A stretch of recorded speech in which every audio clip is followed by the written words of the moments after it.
yenya bone yesede be ye betimi akọ so himem Ghana de shman maye makwa baba Sompa 106.5 FM Accra e brand so se de Ghana today eba Ghana today eye dwumadia ensem afa Ghana ho ye bo ho dawuro e kiremo ye ko online portals websites social media platform newspapers ensem bi afa Ghana ho no eno ene de tumanim ye fra no Ghana today ye fra me Akosua goabo ade betimi afra me Akosua nhira na mene mema mienu e wa ha Oheneyere wa ha na Apam so e wa ha eti efri sabre ya kwapem se nonso ebepa ho sema aduonu no na de ubokrata online portals trending stories website portals ni na de fa Ghana ho no na ye de asommo na ebo aduonu no 720 ho no na yama mokwan na monso mabam efise nipa ba akofo ne sentimi nkatanyame ani na monso mo de madwenche na madwempo na mo de aba beka ho na ma ye nyina ya kyekyere wo man no na oman no etimi afa no ntuma pa efra eti memo akwaba eba Sompa 106.5 FM so na Ghana today Pepsodent Charcoal and a Pepsodent herbal toothpaste and a asoya sene a edimu na anopai mi busa wo wachichi osi ana we dia ya asembusa me nkan se bia wonni usimi e ya asembisa na bi busa wo mani bo Pepsodent Charcoal and mani bo Pepsodent herbal toothpaste ho no dia ba mi timon se me musa wo se wo sori anopai wachichi osi ana e ya asembusa what brush your teeth ana anasa wodi wanum no ana nenam ho wodi wanum no ana e kasa wodi wanum no ana e ma instructions e ka kire wo ma eti asama de wo ka obankwada ne nte de nti o mo ntere se sent na free wanum ba no on anu odin wada ma de achi ade achi ya ise so medical twitwi wo se no na wo te wo se darling me no wo nkomo so de fa Pepsodent kwotwitwi wo se ansa na waka se darling me no wo nkomo sorry free mpane so na fa Pepsodent Charcoal any Pepsodent herbal no twitwi wo se wie ansa na waka se darling me no wo nkomo evi se wonim se wo de Pepsodent Charcoal na Pepsodent herbal toothpaste no etwitwi wo se wie na waka se darling anopai me no wo nkomo a wo bon se wo ton no kora sesa evi se sent na free wo no mu ba no Pepsodent am wo ni mo ye hwam eti asema beka bi ebekọ ukuru ntirim asem bi abeka bi ebekọ wo yiri tirim asem bi abeka bi ebekọ nkoda ne tirim get up and make your bed na nkoda na sore na o mako make bed no then you wonder nkoda yi anopai ada na mekan o ma sore say o ma make nkoda de etore bi anopo ma so oden who ka so mo sore kro mo sore se wo di kan de Pepsodent chichi wo si ansa na obeka kire nkoda ne say wo mo sore no mo make bed no enu nti na nkoda na tie instructions no what the kind the Pepsodent Charcoal atwitwi ana nasa wo the Pepsodent herbal na twitwi ansa na wonum na yehwam etu be wura demo na kasa get up make your bed it's time to go to school say mommy wo ton ni classes mommy wonum wo sham enum sham ne kura no ema instructions ni koyi wo de okunu tena ho wo sori anopa no akọ bathroom na wafa Pepsodent brush no na wafa Pepsodent Charcoal no ana herbal na de wo twitwi wie pe no aba middle me no won komo what is it wonum hwam na eba no opemo opesa wo kasa more adeya wo the Pepsodent Charcoal anasa Pepsodent herbal wonim tete no na body tire ena afensu bidie ye de bom ena na ye nananom e de twitwi wo mo sen ya ntese obi anya kaka da ya ntese num kankan wo hoda adentia na wo mo fa body tire na wo mo de abobidiem say Pepsodent tire na mo ye research eno mba no say ene yansan fa Charcoal ne mra na ye de fa abe for kwanso state of the art technology so na ye de aba eno ma ye ne yie ena mo amunim se Pepsodent de ye nim ne dada wonim se obi akọ ba bi no akọ top paste oduru o se me top Pepsodent obi aduru o se me top Pepsodent de enti obi akasa me top Pepsodent de se ye nim ne dada eye tete ye die mu a wo mu o chese wo mu ni competitor ehwa a ne yasom etimi sre wo mu a ewo mu ana mo afe onana body tire ene bidie no wo ni problem is legon wo ye de kofa eyi bidie ne eyi body tire di bom taifa wo ye de kofa body tire ene bidie edi bom kumase wo be de akase wo kwa kofa eyi moma mi bidie na momfa body tire mame ade a mi betwitwi mu se nkrofo kra besere wo ya ye ne kama animonyam wom wo de fa so na wo de atwitwi etinya wo de na wonya natural charcoal lemon mint ena zinc ene akeka ede asie ni ema wo sene ho ye den ema wo sene eyi green ne brown ne frim ema wo senya ho den ena ebrekro no anso eyi scent efiri wonum se de ye nananom eyi scent efiri wo manum no ena Pepsodent herbal toothpaste no so wo ho ya infuse unique blend of green tea ena herbal extract ene de awom ya formulating ne kama sa en repair wuti wo sene obi wa na wo sene yare wo sene wo yare ama unanka imagine say wasori na wo se ensumoja ana enumere wo kwa akwada na wo se ensumoja what di wo se dem why wo se bone etifa Pepsodent herbal no fatwitwi na wo gam no ho gam tissue na nwurawuram na protect wo gams no na repair ne aseye no won se dia me dia ase no e ni ye Pepsodent herbal so ne aseye no na eno so aye ni ye kama eti nyina ye nim se wuchuchusia no pa na chuchusia no mre eye Pepsodent charcoal Pepsodent herbal toothpaste a Unilever for ede abadwaso Ghana Dental Association wo magiatum ya mo opportunity se woni dentist ebekasa for free eye 0800 161 000 0800 161 000 na wo dem woni dentist bekasa for free Pepsodent shop bia wo benya biato anase customer care toll free line no eye 0800 2030 Pepsodent every smile matters and 2% was sit say Akosua guaboa je say de misimi sere ejeja me ho ba me ho wo bra minsura and if Pepsodent charcoal and a Pepsodent herbal toothpaste na fa echichi wo se ekama na we dey Oheneyere ka siatica ho asem kire ye wi ana fe ha eyi hage anso na apam aka no ho asem fi se nanso ye juada 21st clinic Oheneyere e dey na wo ka kire ya no pay ade America tradofo nyina ne sese wo pe clinica ebetimi akomande siatica manako okay ne wona wo mokoye futukuko ni ekofutu ye hu se yade bi wo ho aye friend siatica ya wono mo ye hwehwemu wie ye wa manampem ho a na wope anu aduro ya wotimi di to ase te se banche ne ma na wose atwa asane to wo ye ne aboa bia esua srade do anu osua preko no ene se siatica obi ase metimi asa ba bi ye de ne nye nronko an ye de eye 21st clinic udru wa yesa won fidie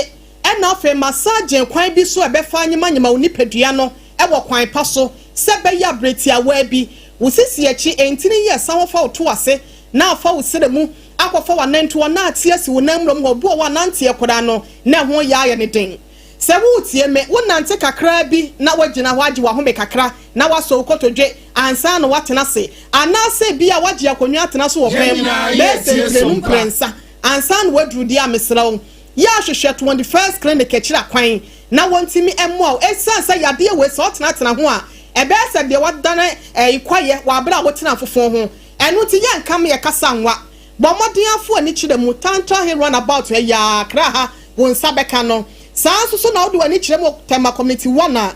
Roman Catholic nachi wa na ye wo enkranza ye ben children's park GN bank dada danimu afeta chi manso nkra ayi kwan so wona sunyane kwan so GN bank dada danimu afa wodo ani kire mu obrekuma ye ben Chris FM amango ase go so abotan so Success FM important wo oboase council quarters sunyane nso ye ne regional hospital first gate no na edi anim hwe wada Roma Agata market nso ayade aye wo ayekofo Accra de won sabeka yen emiamia ne doso kuma senso ehwea overseas ba bia Sompa FM ene Sompa TV wo no giabai na frɛ na nya nko an wosa wode na kwakwa ya wo ho nsɛm anase bia wode na kwakwa yɛ sɛ fibroid o si akwan de ma wo no wode na ɛyɛde na ɛha wo bi wo ho ne brɛbo ho ahohu no enso abɛdina mo sa ɛne ubi bia kwada wanya mfinhia dumienu kɔde wo betimi akoduru sɛ akada kono wawu a wonya nwu ya wo betimi akɔ ho abane 0540 311 311 0540 311 abaya that is Akosua Meka was a wutie Sompa 106.5 FM Ghana today no nyumaku ebo ye chidom na hage anso ayi apam fabre na nsam wa atwe edi ehim wo Ghana na nyasam keto Sompa trend ni ade nyina etifa wo de ne bra na ye wia ye mfa Ghana de ne nto so anope nsam ne de bi trend pa hage siatica trend ne sana hage special local food so trend esan se wi ase nyina atenenka emo se eba se unya tisi Ghana na bankran ko ade a ope ba bia bedidi na obedi aduane kan ye Ghana aduane a obi ebo haji special aduane also omo ye aduane wa bonten bebre na o e de e abonten aduane ebi kura ya abonten aduane won kan bi hweda hajia onibi na so hajia de me si ho wonderful o aduane no ye ne kama o ye ne te se de wa ye ne fie kama enye nwanwa sa ahemfo ne mpanifo atiti enkrofo ye wedi no mo pese o mani begu ase a no ma frɛ hajia na wa ye ne kama na ye enti minim aduane a wo pa di anopai ebia na opemutu emmo no nwotwe anopa ana opebanku awurade ankwan hyehyehye ana opejolof ana ope pizza bibia wo yo ana ope diehu hajia special ana ope tilapia apreprensa ana sa die yi ana banku enama emu fried rice ana sa jollof hajia ana ope apamu mankrofo anum nya asam ketwa amo kon obi okra wa ya fast bre na de president we chako no anasa heba ni chichu ya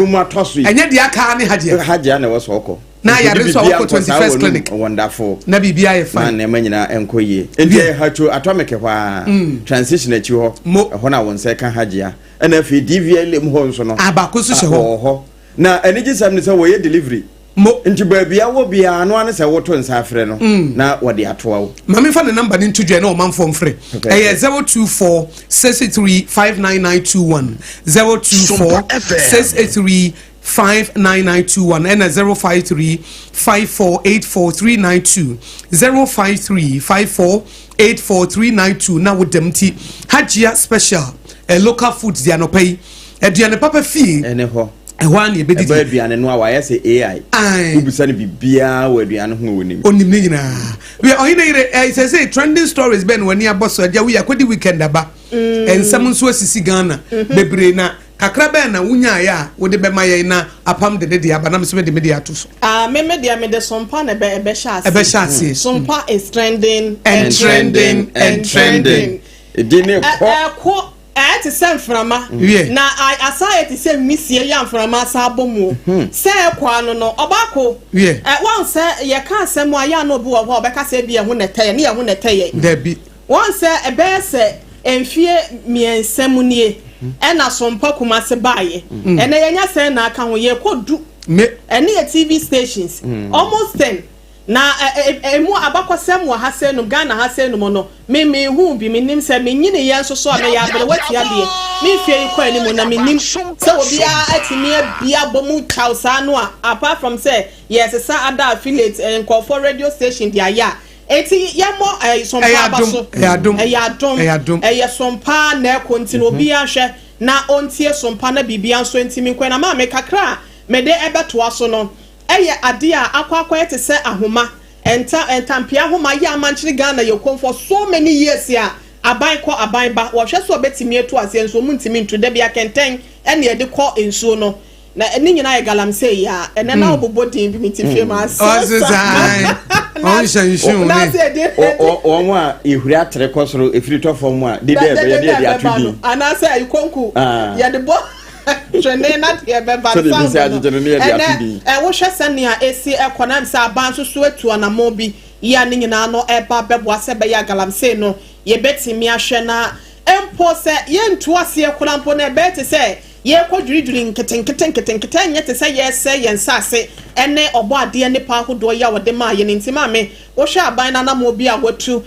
illegal tax force no se ne wapa ye secretariat bi ho ntoma se o mo ba beboa amasa akon ne yetimi atu ase na ye John Dramani Mahama emso no so na otwe wie watu sa na mo na ba konso ayekoso no ba pa ma me fence okay any apam wonso trending story be apart from sompa wanya wodi be ma o manfo uyi sompa trend na 21st kana ken so trend papa okay na sese de yekoso ne se adokotafo bi aba wono so se ateka no wo mo sabi okay ne se de omo yo ne se omo sheda ko 21st clinic ho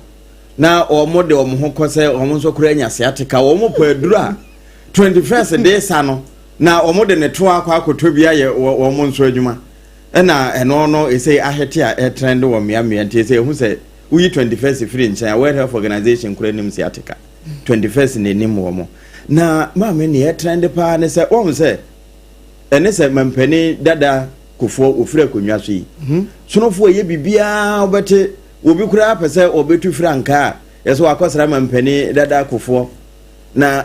timamufo hu so papa de wakọ no hoi se tie bia waka bibia to ne ti na mampani dada kofo ado fira konwa so yi ase wo mo nhyɛ da nkonkosra no okay wo mo ye bibia still no wo mo aba paase na yekoma mpani dada na so mo nta nkosra na nado te se de his excellency but mo ta akọ ekosra mpani kofo ho okay nti enseme de da nse nkrofo nti yekemi bisa se na why na Dr. Kwabinata Kennedy beka se mpani nkofo no na koma ye papa na ni nyina echi kura no na anu ya na mpani dada kofo ado te akonwa so wo ka bibi kire ne se de ekọ no wompa Ghana fo chew enkyere se babia ekeka kono enye bo apayo ne mo mo nka wakoma nto omyem enema besesa anka wo mo nlusu se de wo mo lusu ye no enso kan wo ha papa na ntie wo ye mampam eka ho bi pa na sono lusu ye eno so aya asema e trende na no eswatini wo hempo wo ho wo besra Ghana na Ghana wo ba ye wo si nkran ansa na wo kokumase na kumase ya wakoye no de wakoye wo ho trend papa pankanka ne yire de otoso nkono no ne ninth wife wako Kwame Nkrumah so yapon mu sa eso atini fo no bi wo ha wo moje ntete o bi mu sua mamre ne amane e wo Kwame Nkrumah so yapon ho na maami koye wo kokoyi suani bia wo mane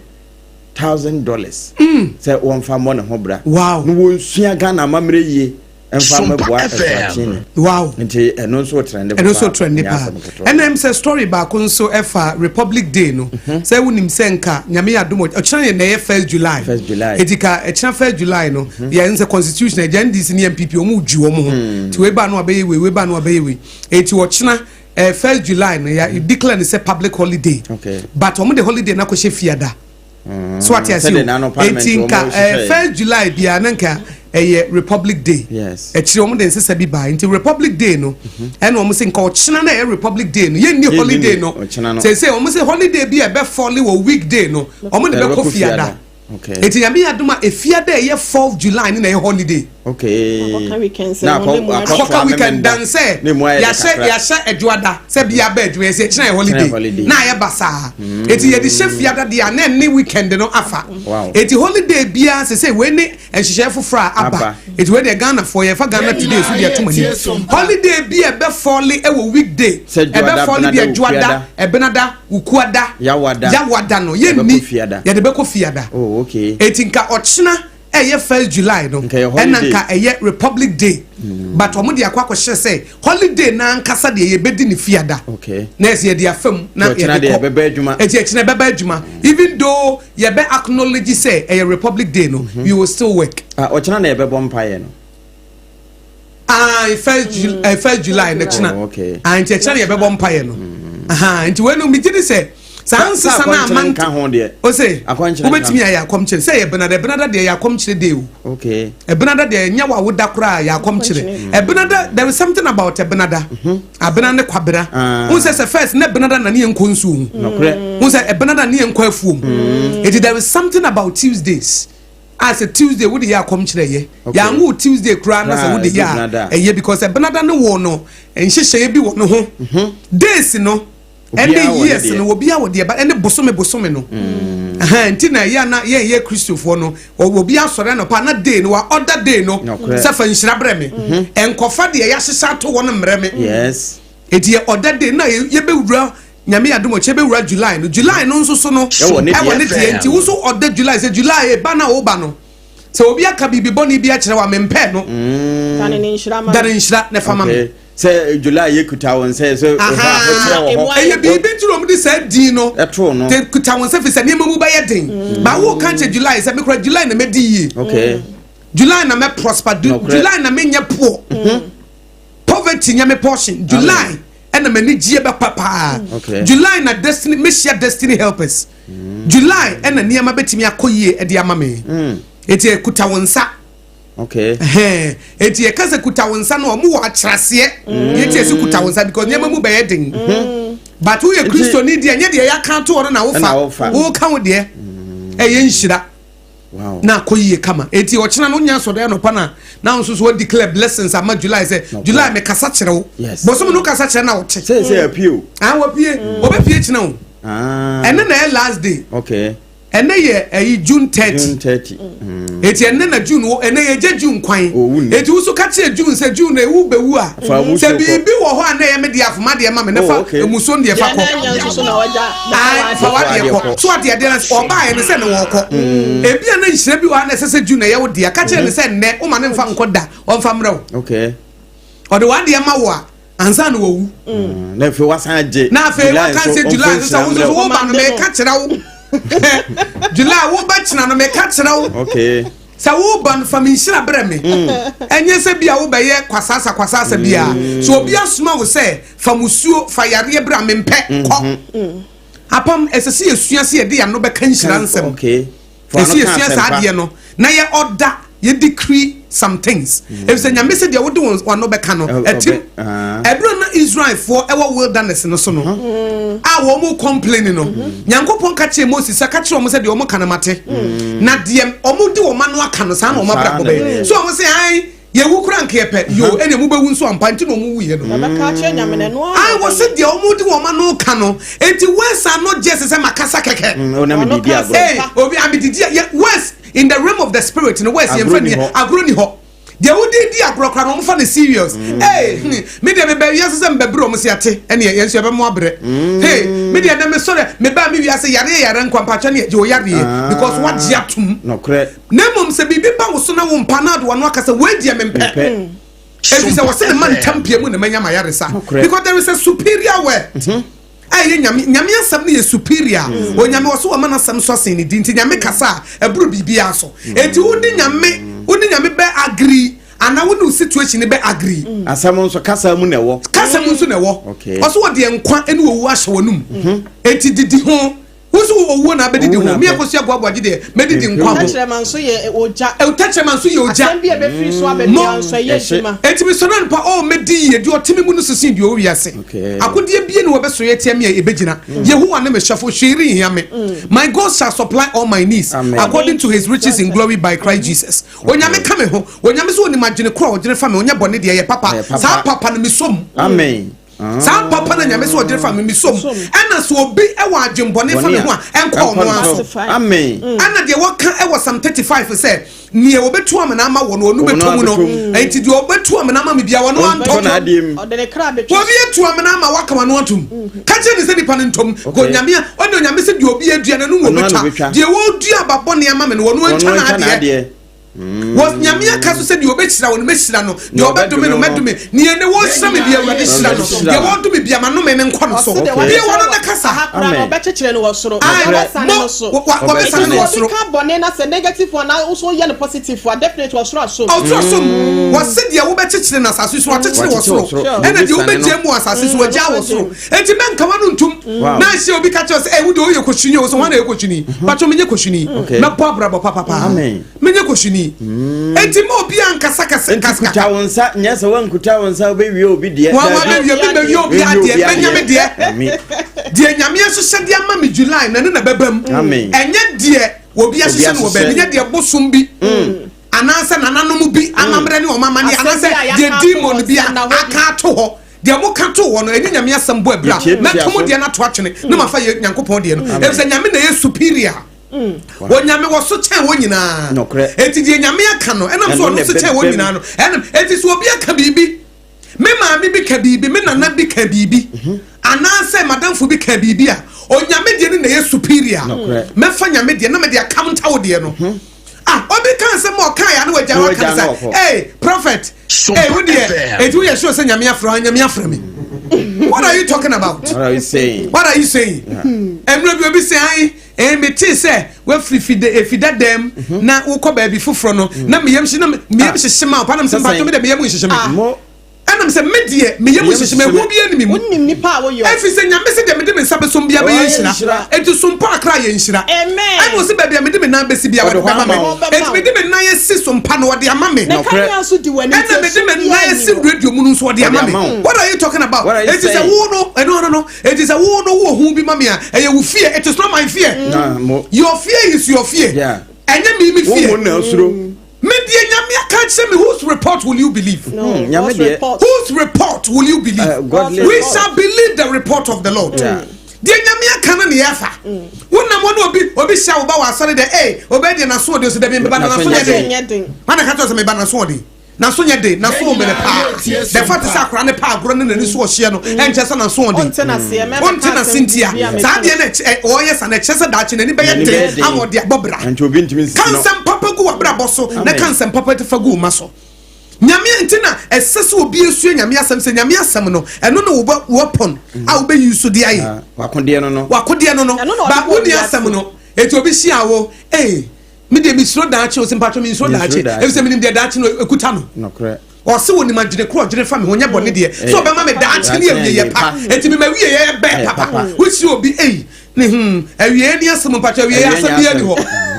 awie ye na asem bi ani ho e se wo se obe ma me daache ani awie ye pa eti me mawie ye ebe ye papa me se ni dida me nya moboda premature death nya me portion me di me nkwa na amen me di me breso aba vein labor enya me portion ohia enya me portion yare enya me portion stagnation nya me portion limitation nya me portion adentia nya me na akasa na na se nya me so sei wo mu nyina nti di onu akana na mafa enya dia wo wo ti ba bia wo ka enya dia wo ti ba bia wo ka enya dia mabusua the pattern of the bloodline enya no na mefa wo de so ma ba ye wo de ko wo ma wu ko eti won fa ni musuo no won fa wu ko media maba media me ba ye no wo say wo de me pa ma me I choose to believe the word of God. I choose to believe the Nyankopon aka and then the pattern of my bloodline. What ba yo mo de omo ton mo ma demons. No mo ton mo ma abosomo a media me say abosonsom ye nkwase asam. Mo de sombo ne asafowrade. E de osombo no ye superior no ene twadi ampo Nyankopon ene ne ba Yesu Kristo awosoma no so me wunye me nkwa. Wo mo na meji wo mu die. Eti Yesu so de me boni akyem ya meji to wo de me boni akyem. Say Yesu se ne man tampie mu no manya mayarsa. Ne man tampie mu manya mayarsa. Yesu Kristo so ka me ho ori nya me ori mpa me da. Eno na meji die. What are you talking about? What are you saying? Say wo kan asam wo ambe de tutu nyame asam de ho. Say align and synchronize ya. Ma told you naturally. Because God is superior and what is above them all. Dear Furu was through Banasusi woman. Eti and what's on no pay see ye be busumi from one and the June ewu. Can't June say June who are. Mention be a yawu dia fama me ansa wako. Na catch July say won so bo china no. Tiano pa sorry I say July waba. Ba wo beto me ha na wo ba. I was here before you came. Me mo aso to say busumu we wudi nhira na enije na ebreme wudi nkankwa na ebreme wudi mpumto na ebreme se asoma wo say fire ebreme ya back to the sender ya frɛ wo say fa hia ebreme ya back to the sender se ya frɛ wo say fa musuo ni san ebreme ya back to the sender ade bia ya soma wo say fa ebreme ne mempa mejinya media no a wono ahyehyɛ dia ma July no eno na mepe I refuse to agree with you. Amen. I will not agree with the devil. Why am I didn't agree with a devil or a demon be. I will rather agree with God. If so no na one man has some society one like say empuna empri was wo bie pono a wo bia ntimi ntum eno tum so wo bia ntimi mie enti nyame bie pono ma wo so wono hwan so betu we hwan wo to see nyame dabi so see nyame ne de you words I don't put much weight on your words so be kasa me sha some na wo kan who is talking prophet me what nyame kasa na obi kasa but who is talking okay obi na fa ne mu kasa na enti wo na wo kasa no what spirit na wo de kasa no me we na me say no de nyame ka kire me na wo de ne mfa na mabusa say na wo ye hwan ya wo kasa to me be na de kasa no na makasa da bi Yesu no omunim no misu binim no eti de ono na ka no ene na maso eti na wote foforo yesimu yi man nante won ka wanu ntum the Christian journey no say wo close to mafa you will be defeated and for people who open their mouths so the journey to me ahye enum evil shall not befall me no disaster can come near my tent. 1,000 shall fall on my side, 10,000 at my right hand. It will not come near me. Only with my eyes will I see the reward of the wicked. Wonderful. The Lord is my refuge. He is my shield, my glory, the lifter up of my head. What be to me famine to form? If you said you kuta me no, ni move. So bet me the nyame to form, bet me the matter form. Na wuntimi fa nyame to ho. So bet me akum nyame bet me akume. If according to Colossians, was my life is hidden in Christ with God. My brabo ne nyame mu. Let me wo hwehwe me a. obesha ase afiri ho nkonkron so na waba Yesu so na wakonyankopon so o da bi ade kwa besha ase afiri abofo no say we say you have come to Mount Zion, the city of the living God, the heavenly Jerusalem. You have come to innumerable company of angels. Et you better can esa abofo no ho. So betimi a. Na utimi a chana bra. Na wa beto ho nkonkron. Wo firi wa na wa wura Yesu mu. Ai. Who's friend says the saints. Okay, yes, what free. Yes, what free. On baba saint no. No man say about the 7 living creatures no. Why can say no baba beto nkonkron. Won so kura wo be o honte wo be da tra ho. Na omo wi no man say wura Yesu mu. Ansa no omo banyame o no baba beto samesha. Na beti e ba cho hwan ya bie ma. Untimi. And we cannot be defeated. We cannot be defeated. So we read Deuteronomy chapter 28 or catch Israel 4 say I will cause your enemies who will rise up against you to be defeated before your eyes. Yes. When they come against you in one way, they will flee in 7 ways. Your parties are what tell for best sorry tell me no. So they will scatter. Enti apam ye nam woni ensochi yo. If said your team will also see your way. Enti die na wiase betimi aye. Wiase ntimi nya hwe. Mo ade na wo de beba a so see die timi mu. I know who I am in Christ. Mendim ne me yo Yesu mu. Mendim die Yesu so I am me. On my own I am nothing. But in Christ I am everything. Sabe ko am gina ho dia obetimi me. Na mom ne se be hye Yesu mu ne dia wo boa. Just one normal permission and son what me bibi bonsam ne kura na musuro no was Jesus catch them say Luke chapter 10 verse 19 was he have given you power and authority to trample upon scorpions and serpents and all the plans of the enemy and nothing will by any means hurt you and the usuro no me master say what in the 2 minutes me say me tie so bonsam I cannot stop the devil from forming the weapons but it will not prosper menti me nsi wo kwan say won hihya niema no ba wo hihya wi a wo ankasa wo de be ma ho because me dey ntimi ma obedane suicide bomber send ye bonsam koje permission wo nyame ho ansa na wo de nsa ka job no me so pesa wo de nsa kamia Jesus Yesu Kristo ma permission no correct enti me bibi e be si me life minim dia me ne nam wo ma wo permission anka wo ntimi nye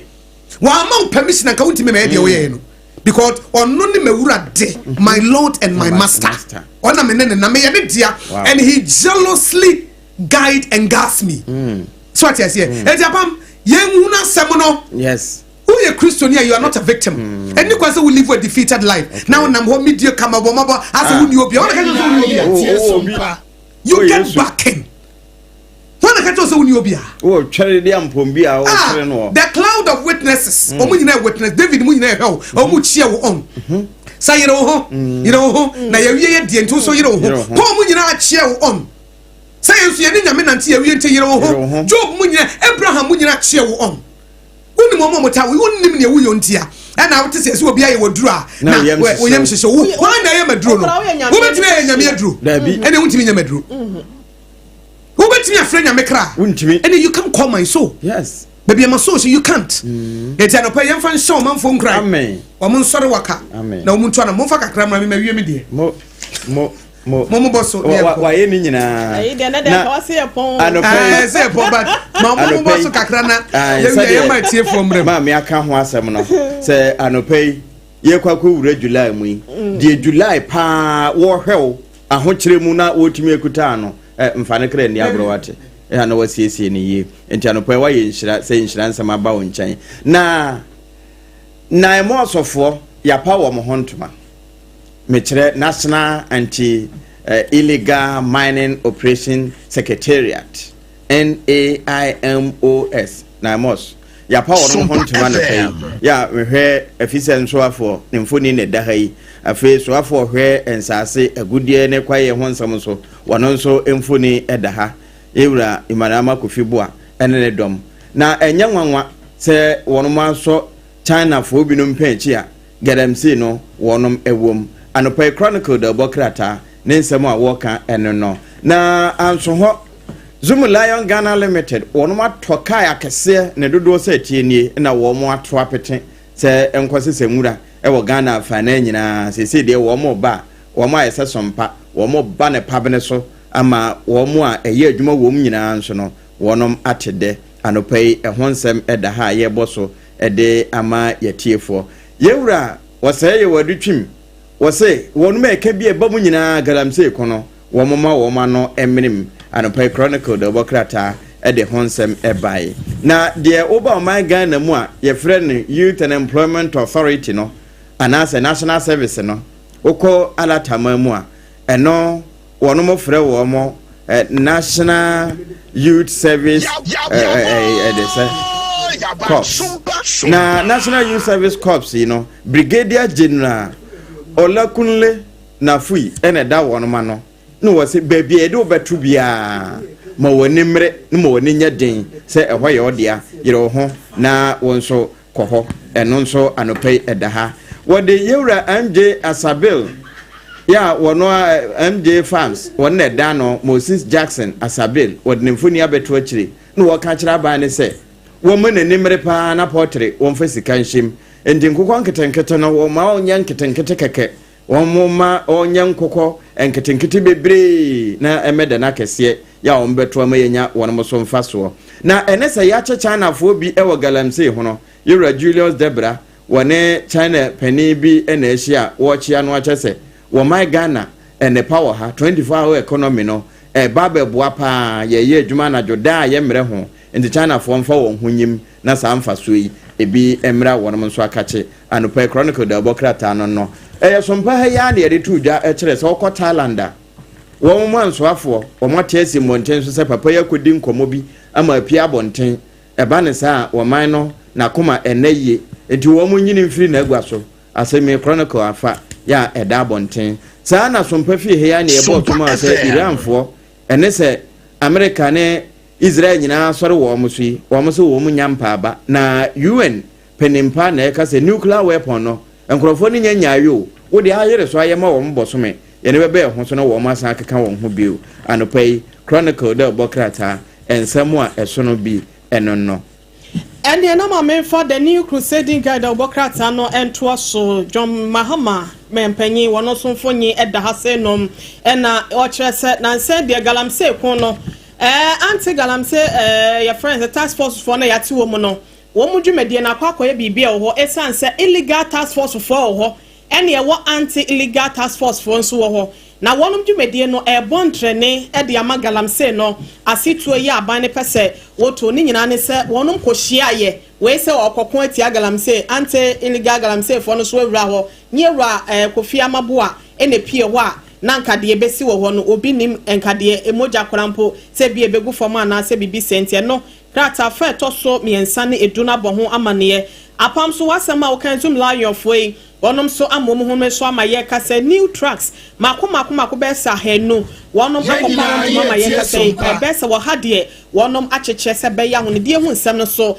ebefa ne ntampa ede efra Anas Aribi Yao Anas Bemen so de abasobode ene impeja ene de ama GJ president ye radon for abet se ne dwumedie na wodie no enam ne kwan so sanso ena wode wani ekiremu ewo Kwame Nkrumah suapon ne mu ewo Asante Mantemu a law student no wo mo kire se wonom so e de abasobode e de ama ye chairman koka ye no so ho ensem kakra e da hase nom onmonyamfo Edmond Chey wono so kire se wo furu wie mu hyanya bibrem hase nom eni wiase amem hase nom nyina no kwan a ye fa so anase wo mo di dwuma ewo mu no eya na enhyeda enkoye ena afen so kra ne bo no so no akwa ye atwamene ebo ya kyese ni nyina mu so nsem new crusading guide e de aba na yesi wodi wani kiremu wo Ghana Revenue Authority so a ene yesi tumi ho apele ama ne homene so pa ewo ho wei e de kakra ya the new crusading guide obokrata no pay wodi pieja ene wafa guide ma mfa delegate obokrata nso ntoa so na wodi Ghana mampanin dada na danko akufo adumfo ni aba beto atire ko nhyiamudie bi wara tamamu na wo kyese Ghana ana abibiman ebehia pa se yebo ya ye foto ewo abibrem sense yebo abo esika no a ye de akoto abrochire banke ye hia bia na afi adane bibia wo ho afi na abepe garanta enom ne ho ade no wo ma kyerɛ se da besi adi no abre ye wo awusika anopa daily guide twade aba wo se yewura abedwonfo nani abre pa na babia wo pem kɔ no eyenkunimdim na wo pem kɔ asemi edakratafa etoso ensia na afi illegal task force minus na mampani apa no ɛno nso wɔde mampanimfo ni ato akyire wɔsɛ yɛakyɛ ababa a wabi mfinhyia do no nkrono no wadie tama apolisifoɔ ne sɔɔ nipa akyi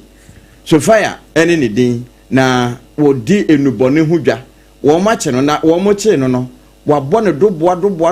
bɛyɛ sɛ mpemiɛnsa ahɛnkono anɔpa yi delegate ɔbɔkrataa atwa ho nsɛm a wɔde aba bɛto akyire no nso yɛbɔ so ɛde ama yɛtiefo okɔ kratafa ɛtɔ so du mmiɛnsa wɔde reverend Ringam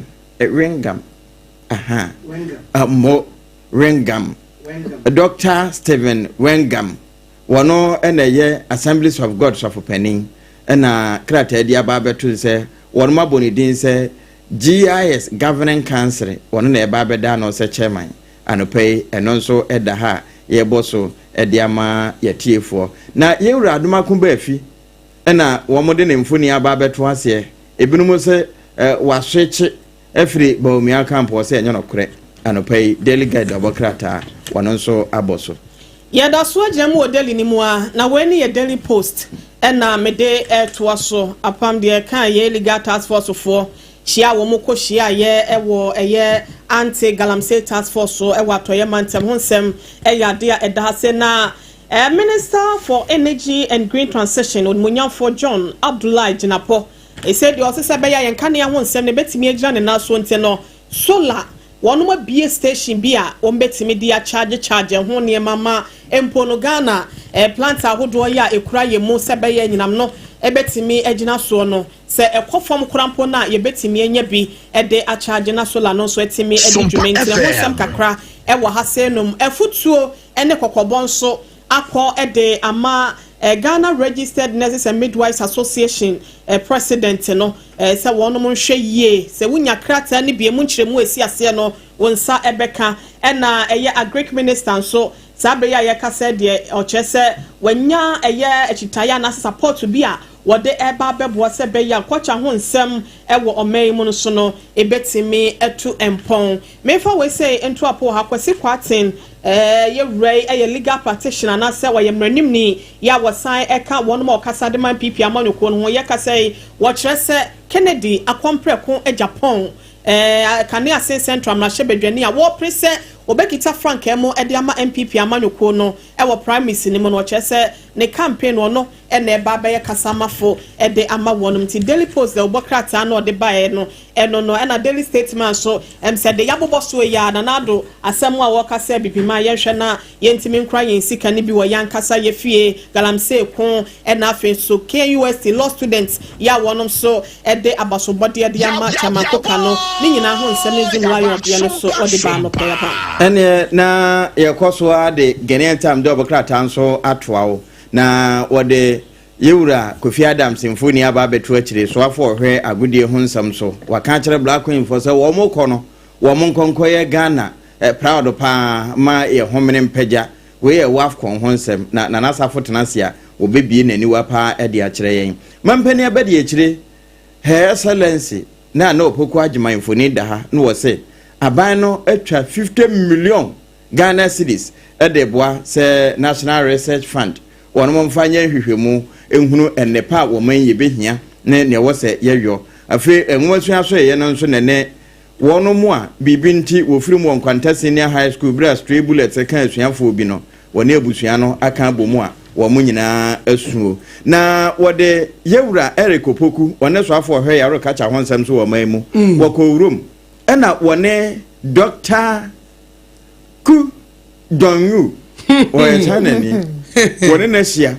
na wo kyese we de eyadinya kase pa wo momfa wo mo hunwura yawro kacha nom na emfaso a ewo mu no wonom nso nsanka bi sanse nuane pii wo ha yewe a haje ese wiobie ya China for ba wo mbegya enkotere nom ne akyerɛ na wo mo ede wani ahwesa nuane no so nti wo mo nso yemu anopai eno Ghanaian time de obokrata de so na wo de nam bi yo eti apam ye be ma tiefo bebem 0260196064 0260196065 yankwa yentimi nkante yeto nsafra mo na mabam enche me kenkan madwenkyere ne kakra abode afa Facebook live de obi nso di the birthday na wo de afa ho 0260196064 and 0260196065. Ghana today are Pepsodent charcoal and a Pepsodent herbal toothpaste and a 21st clinic and a Hajia special local foods afa kano any egusu no 0260196064 and a 0260196065 and no and esesa wo hwe na wo de wadwenche no eba. Hello. Me pa cho your friend was saying. Okay. Me pa cho me pa cho te men kan. Pa cho me to kapa. You. Pa cho yen kwen. Me fa kwanya nso na maboma ba so ne anopa motivation a odi ama yakopon hira no onyo kese bebia mu ma ante akusia. Aminu. Anopa ma fra ante akusia ma menchia MPP. The incoming National Affairs Vice Chairman Edmond Sokokuku Amanyukoyi. Honorable Bright Esifi Kumi, Ura Iwunim, dear party ma, and the delegates a bendo and Traba Manaficha Mala Tuba Sutimo when she or for NPP constituency chairman, and Alahaji Jabre, also Buffalo when she first vice constituency chairman, Edmund PP, and Momina Achi Anno for a better momo. I tell you, the best your man Pani Mahama, and this Abai say, and that's why who say information be a security, a chess, government spokesperson or presidency, they say. Yaman Pani any health minister to kwa buchira there omuko pesika e de ba be chief compounds e de ama the various constituencies in the district no that ya ko say bi so man Pani Mahama say emu a omuko didi ye ka omugu wura no omuko no omu ma ye san ka fufuru duguma na ni nyina ne say yo hwane hu say MPP aban esi fama osi agenda 111 hospitals akesi a sumu bebre ode be so my Ghana aban bai wa buna ni aguso so hu say project baba bia e koso na e bi say o man so man Pani betima furu plan akwa buchire say okopesika be chief compound adentia nurse for esu some condition of service or man Pani entry for more Sompa FM rent allowance and fuel allowance so entry for more adentia Mate what can we dey say the be obi fufron so ebetimi aba yenwira teacher kujo constitution teacher constitution we am say what the dey aba yemfa we. Hello. Hello, good morning. Good morning. Me pa che fro say na free. Mami, sira o ba o te fei. Nyame adom me ho ye. Yo, KBB ni buni iska da te chuma. Mate KBB yenkwe bonetew. Yo, aseda yo dia. We dia ahma ti story ya. Yenti sina mo sore nti nyame nkamo. Amen. Anopa we dia ha. Mami chia me regional minister na ma chia regional chairman. Adwuma pa. Se dia SK bia no. Mo ana mo kan amfo pa na chira do nto aso. Enti John Dramani Mahama de waba amagana mai. Bombe yenyi mu ombaka party ye party yenyi na yen kambo mu yen reset omai no nti obi yenyi na ye tie Sompa no wonhwe 24-hour economy ene na efiti aseyo na me de to so me enu ambe bi fufo no am menti o mo ase adentina me di ni sai bibia ombe bia no omfa so mo chinchim obi nsa efa ni se kabi mami kadi ya kafe uka na mi suma kan na se abato so ye twani atu yi se de bia party no mu no eba fa no ntuma pa fra no omo ye ne sa gise omo ye sa mama na wie na amanfo bofu ye to abama no Mate disini on supreme leader so na me da se yemfa obi foforo. Hello. Good morning. Me pa che fro say Bacha who free me free Kwashiman Sompa Kwashiman yo yenkwe that's Bonetew na no pedi ani brenti obi aba ya na bonetew 1 minute ni ayi office so kwa na migusu bo ho dawru bi kan penifo ejuma ko ekweso edru yes be a bridge no like Tifanto into your motion no be bridge ni man because why a bridge ewie na is bridge name we ya no so ekwan ya mu a wonye why a bridge na wie na we kwan dia Sompa FM so ni da na name ye road be finish station asan kwakuti main road ma san to aso akọ bi a okọ it is rent before ejuma ko so road bridge no my na dan Tifanto no omuma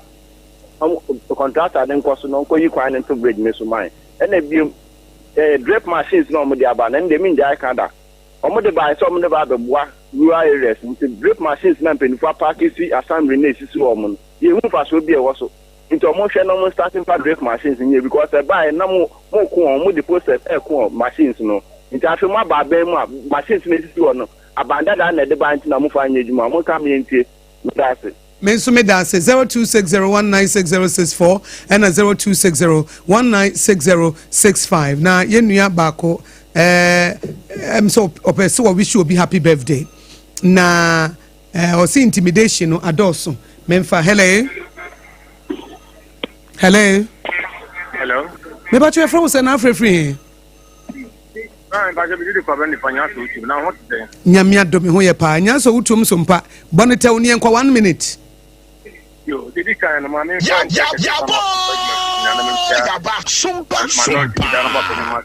ene mi an man ha ko ni jombo do e do ko mu ba kan bi radin kan no binya ba didi kan no amri mi dia sembi tu wala mi CNB e kwan no so be ka ya buru we ni mo ai ya ka ho asem ba mo ko so an kan wasem man wa me pa cho yo aya man nya ho to de to si bi mu aso papa no se kan wasem chiro free aso fa kan ba amole down ho no e ba le empo ebo ne because unim say sompa ofanko kwan ya ka yes by papa about by meja fire ofanko amasamai kwan no ya ka me ka so sompa kwan ho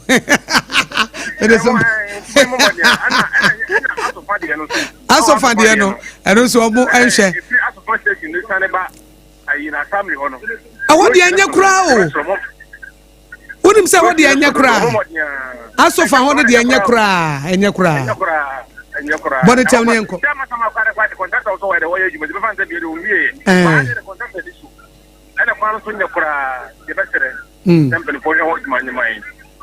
Mesme dance systematic press was what the happy birthday madness handsome and the highest odogbo and now odogbu the body ni kire me odogbu okay highest odogbu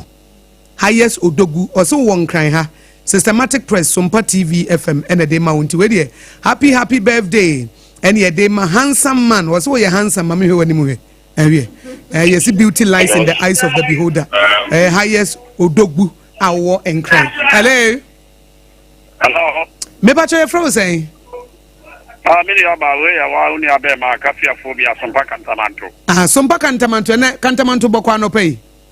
oh Yehovah no me mo pai bon ti bibia e boko na keka ba we kwa dia kanye sa won ne to aso me ma 1 minute kan wadwene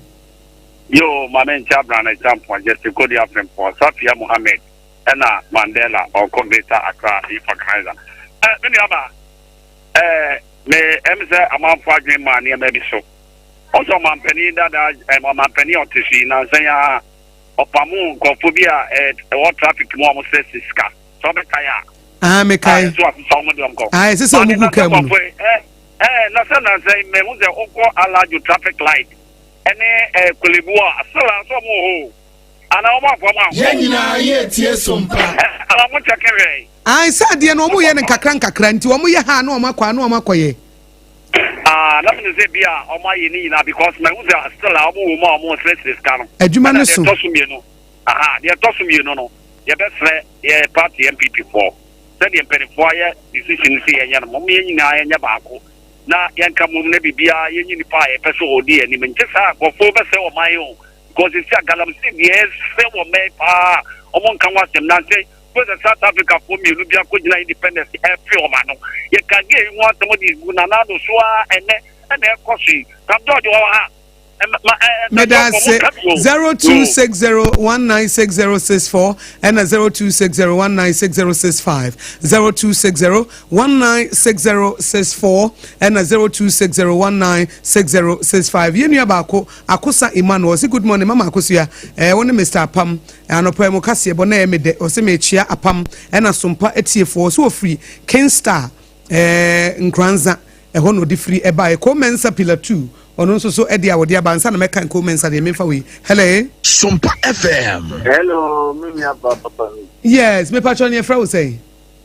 I from Kimpozo Tichiman yo Kimpozo me patron ye nkwai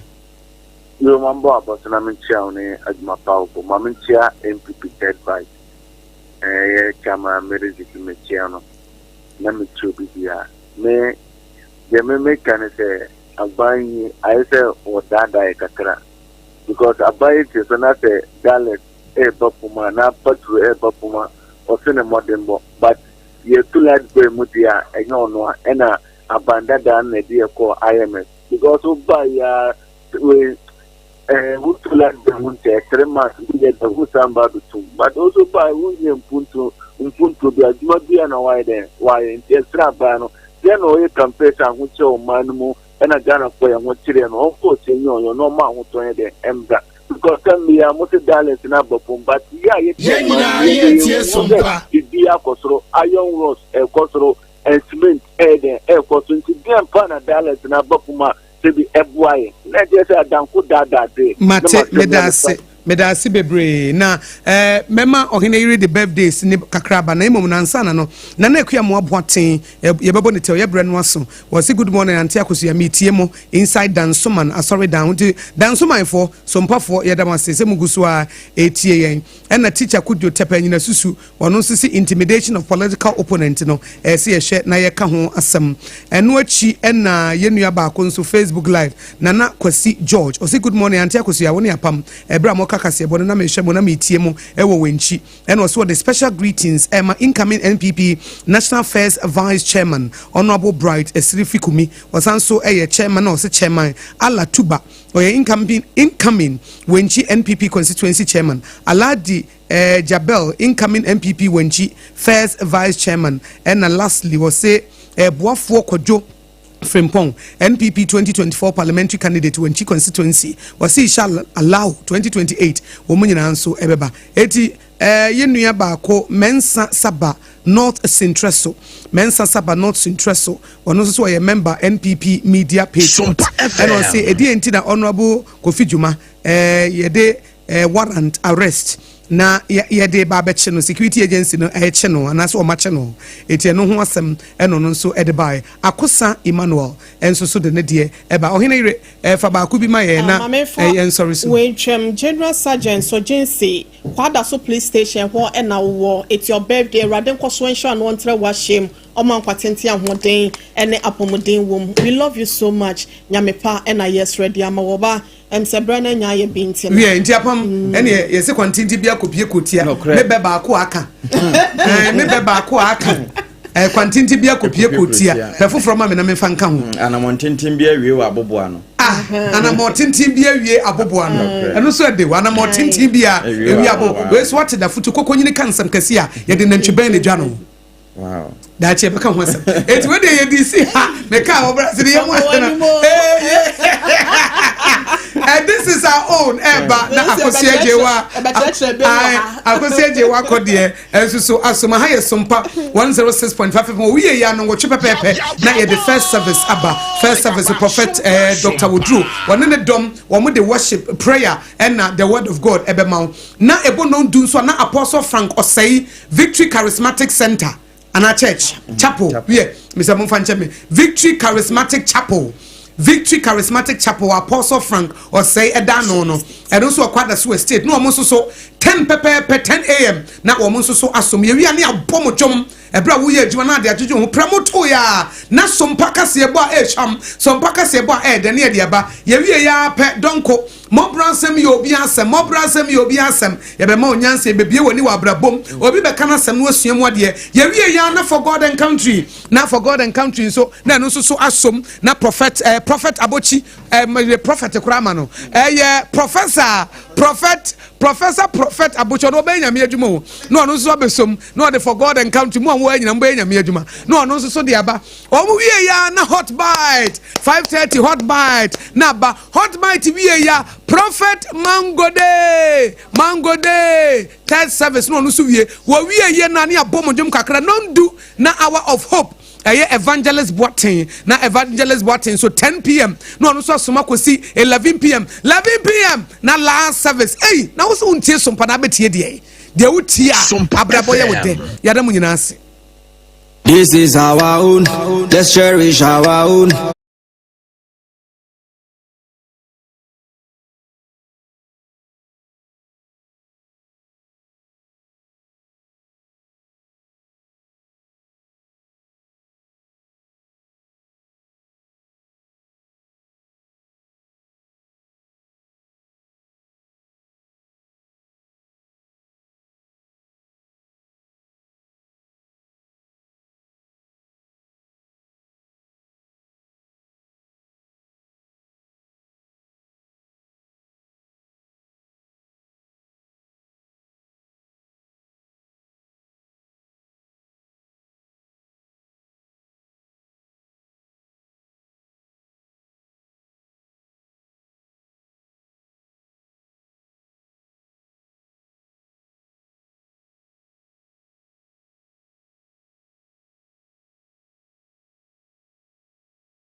Let's cherish our honor Ghana Premier League no. And fan ntoma pa emfra. Abusia ya mamunyina muachena say. Ahaya Sompa 106.5. Sompa 106.5. Ebronwa so. See a tumeda sports no. And so to me baba somo bebia wo bia no. Mayama wa juma na jeso ya ye. And so to me fama ya winim sa no so no abo. Apa ho minute no aduanan sia brane kwa ye pa. Enti na ebe ni jaso. Ni atumi asore konya so dia ma wa me pacho. Ma me fanto anim so bad ye. We ya secure sanitary pad. Enu na betumi adi wakagere mu nya samketo amakura. Eye secure sanitary pad. Wo ba bia bra wo bosho me no aso sa no. Me pacho enu no sanitary pad papa. Just en leaking fa ho empepe fa ho. Ebe ma wa kasa wo ba ye no. Etumi asipi na sita dia ma wa. Just no kakwa ye free wo ba. Na me pacho ye bowura mu. Ewo afisemu a wonim se enna no. Ye concentration betumi aye more. Ewo transfer windows ne so ana chasanya samketo amakura. Na me pacho ye be chase e de free Ashanti Gold Football Club ni mo. Na me pacho wonim se na no paper report ametete e. Eno se Ashanti Gold Football Club no. Wokwa Division 1 League team ni mu a. Wonim se waboase e wono mudi wo mudwuma. Na me pacho per report. E tro se team ne mpanyfo ani abri ye papa. Ya sebre no wo mo pe new coach a. Wono so betumi aba ye bidiaboa. Ama Ashanti Gold Football Club no. Me pacho nyoma nyina da. Enso tumi akoye diama wo mo a. Eno ne kakra ye free wo ba. Ni ese coach a wo mo pe no aye Pando House of Lions deputy coach ani din. Anu owura Ernest Ochre na enkomodi egusuoda ya Akosua enti per reporter metete anu se nyame ya do achakura do ebetumi abamonche so next week se papa no watimi asensan anu ye 2-year deal wo betumi asensan na Ashanti Gold Football Club no wono so tumi akwakoye bidiaboa se head coach anu ne kakra ya na no pay me pato free wade ba na wo bowura mu Tachima 11 wonders me pato latest intelligent amegada and so run team and Nuruddin Amadu no win himself 2023-2024 season me pato no run Nuruddin Amadu ne performance na heavy year papa ya cha se anya semketo ama na win himself or the summer test 1996 ekra put me kwaje Ghana Premier League ni bia enti sebre ya yeka say no Tachima 11 wonders in penny for womani abrigusuada and wo run team and Nuruddin Amadu enso gusuada edin kwama eno ne kakra ye free woba na wo bowura mu coach Safo Castro na kachia me pacho ma me fanto animo se RTU boboko no me chere Rotamale United wonim se wono na ye coach de ma wono mo na me pacho playoff bi atumi akoso eno ye Division 1 Zone 1 nimo ya cha se e boss ma RTU wo me Tachima 11 wonders no ena tumi kwasi akan na me pacho performance no na nya samketo amakura wonim se Tachima 11 wonders wo mu shetu ama Rotamale United wo baba team ba ko pa na ne kakra ye free woba na eno na per report ametete na no pay eno se Rotamale United empanyfo wo mu dia ba e kire mu se coach ani din ene Safo Castro no papa no wo masanso extending the contract no e dia kwa 1-year deal nyame ya domo until June 2026 no owura ne bekoso anu abomoden enso tumi diaboa na former Liberty professional defender owura ne din Samuel Safo me pacho owura ne nyakonya ne semtwafo dinkomo ene na nya samketo makura na ne nkomodie mu no oba be kire mu se no kwasampa ne so bowura mu e wo the Ghana Premier League ni mu a was a team bit sakura bia Kumasi Asante Kotoko and after the glorious house of Fokono was who bowura mu a wo mo se Real Madrid and after Barcelona e dinya samketo ama wo mo tebo no was in pempi no na ya na heavy na wo no de kakra betumi aka se sakoba no se management ya wo mo these two teams in mu no wo mo tumi bomoten ko ade a e the glorious house of folk and after kura bia Kumasi Asante Kotoko no Ghana Premier League wo betumi awini da bia. Had an offer from Accra. ABI is a big club, one of the biggest. So it's like Real Madrid or Barcelona. You know, all the big players or all the best players has to be there. You get what I mean? Because Has, Kotoko, and few other clubs are those that can project Ghana football. So if there is any good player that has to come from anywhere, it has to come from this before any other place. That is how football is. If every country that you go, there are some teams that, you know, they stand out. Best players have to be there to, you know, the things out there. Abusia we kakra ye free wapa ya me pato na no pe ye jejemu enso to me dia matie for na the Black Queens of Ghana wonim se wo so gusu ada e wo training tour mu na eno na jase wonu matumi akwakosia kan e wo Morocco ya jase na nya asem keto ma wonim se the Black Queens of Ghana wo me Nigeria female team ni natumi kosia kan e ma after the game na nyoma asadan koye anfa the Black Queens of Ghana Nigeria female team no share 1-3 Black Queens baba team bako ye no ne kakra ye free wapa na owura John Ansa wonim se wo powra mu Ghana League Club ni mu a me pacho wan na ye chairman ye wada no na ma me fanto wonim se nyame ye adoma Sunday dwumadie stroku bi bekoso e wo ma Ghana mu ye nya sanketo ma we ye presidential cup no e na betumi akoso between eye Kuropia Kumasi Asante Kotoko and after the glorious house of Foka me pacho nya sanketo makura ni pobedi nkunimu no na se the presidential cup no me pacho no so tumi ate ye no ne kakra ye free wapa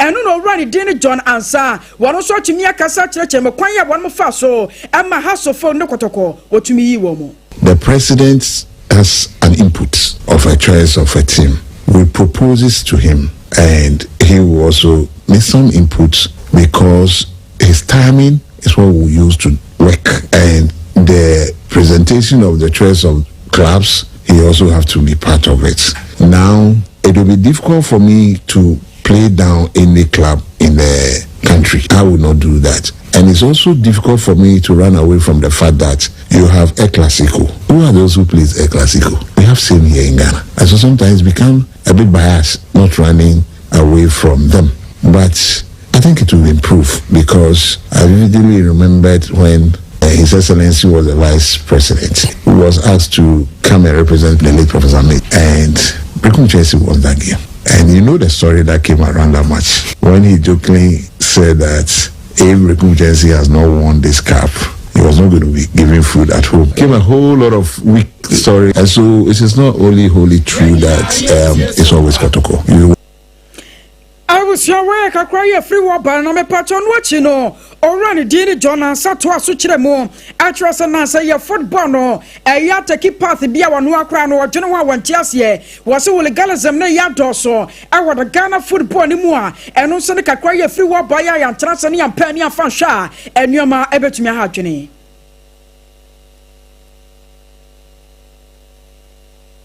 The match in which that incident took place, I think it's a team from Tetima also. A team from that was Tetima Heroes against Apostles when they were playing their last decided match last season. Somebody misbehaved and he was arrested, put behind bars at the Ministry Police Station. And then begging started. Everybody, was that the first time this is happening? Why won't you allow him to go? Eventually, the guy, I don't know what happened, they released him. But the Blaster match, the guy is now in behind bars, has been jailed for 90 days. And that one alone is enough. It means that we are starting from somewhere. If the people are arrested, we should just allow the law to take its own course, But the black human being that we are, and we always believe that we can sometimes circumvent the law by way of going to you.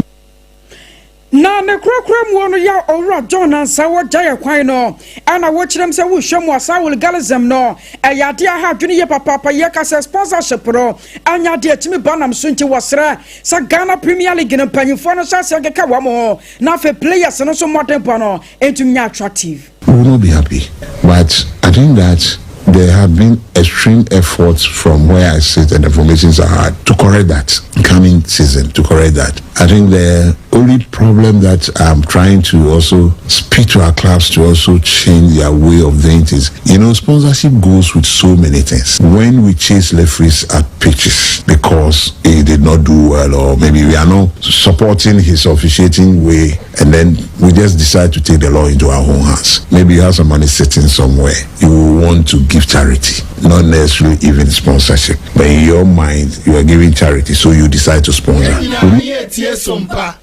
I was your way at Chairman Ghana League Club, or John and San Nabi Pacho Kwame Pariato, who Mr. Sebra only head coach, out the match as a Yasan Katuama Kraya House no Nabe Pacho Penny Panaso Yakwanyan Central Forty Como, at your four running D and it did Dramani. He's not Jesus Christ. And I say, oh yeah, trouble. Near only any team in your war football muno. Definitely, over pump it into the players and make sure that systematically it will go into the players. Near we are training ground,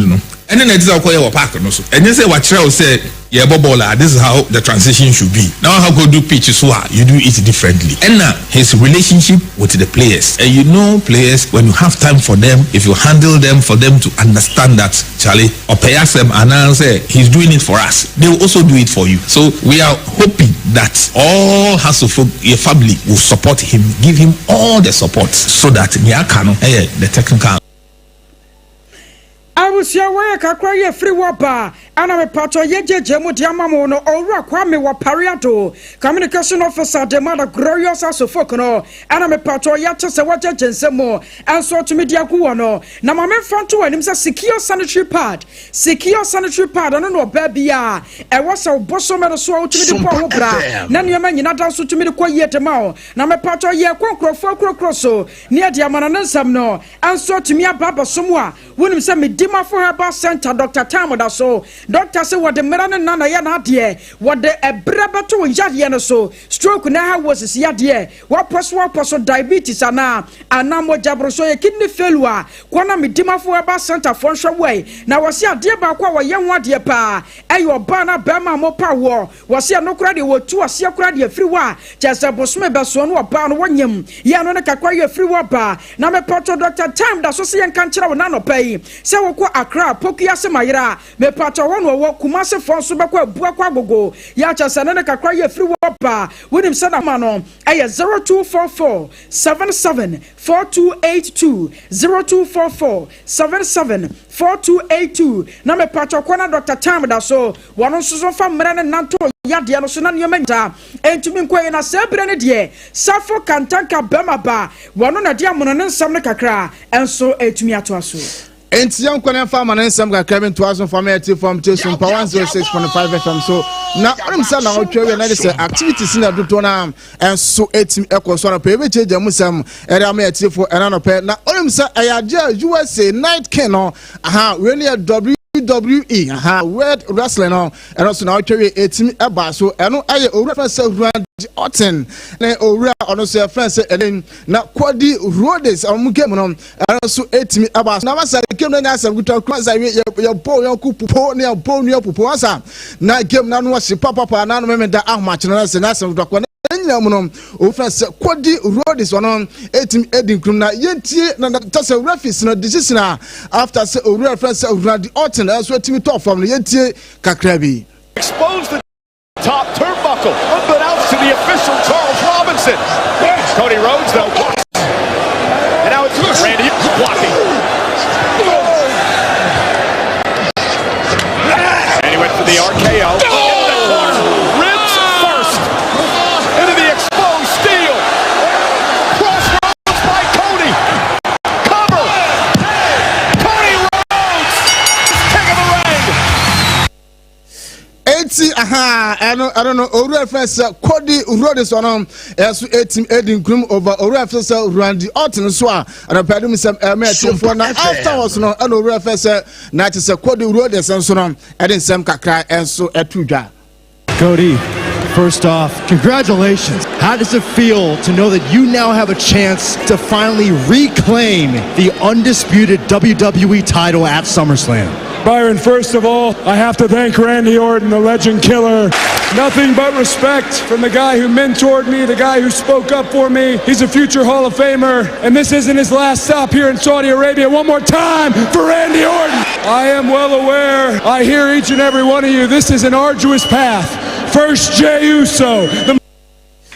I know some of reference Cody Rhodes and so on. I do two dana pedum some my until far away from Yantin Tom. Nayan club work up now, and so moon come Kakana Fian fans not to Madiaka, and so 18 and twice and now PG, Paris Saint Germain, and so 18 Inter Miami, Mercy Timono, a trauma, a Kanama Kumaku, and Naya, Mercy Timono, and so intimate, and watching on, I just said, Flamenco, SL2, Ama, Bayern Munich, and so on, a trauma, Kanama Kumaku, and Naya, almost so anti answer on an so much. You know, so on a perimeter, am I in a tear for after a game on? Over fans have your Mascarano, and so and a head coach, and or your prayer coach at the Inter Miami, and I will say, feelings at the says, more as Padison appear to match some Cassiana, Nayantis for the Tuja. very great experience for us. When you think about the tournament as a whole, what is your takeaway for Inter Miami? No, I don't know. But at the end now, the most important thing is that we were working hard, we were playing well during this tournament. We know that today was going to be very, very difficult because they are probably the best half. We tried to play, we tried to show our work, so it was good. And after the kill reference Avia Mascarano, as after said PSG, Inter Miami, Choma Kama Kwakwana, almost team Antones, tournament in a club work up on almost 20 minutes experience and so in the next one there's some Mutimaba, as we answer every team I come or reference Luis Enrique, or no any opposite coach, and also in some Kakra, and so at Trigger. I have to say, great feeling. I think we started the match almost perfect, trying to control the match and creating a lot of chances. And I think in the first half, the second half it was different, less energy, and they could score a goal. But I'm happy. Before the game, you told me that the training were good with Barcola and Dembele this week. Are you happy to have them today? I'm happy with all the players, with the mentality, with the attitude, and I think we need to improve like always because that's the professional football, but I'm happy. International reference Luis Enrique and sorry to the parents some for na yen sorry to the accounts intimate to us no reference Jockey no been Club Cup jogging club and I don't know friend na opponent chema club work up here Akosua was we the worst ever tournament ono so team ehu e na abra bom ti o nyankopon ya do me search na ba the musam no do na enso e de bebre unity for medimo for ba center etachi anope Dr. Tam na so ya na fabra na on for time ento so emfama pokua se mahera sanso na santimantam so no ye abuakwa akokore ne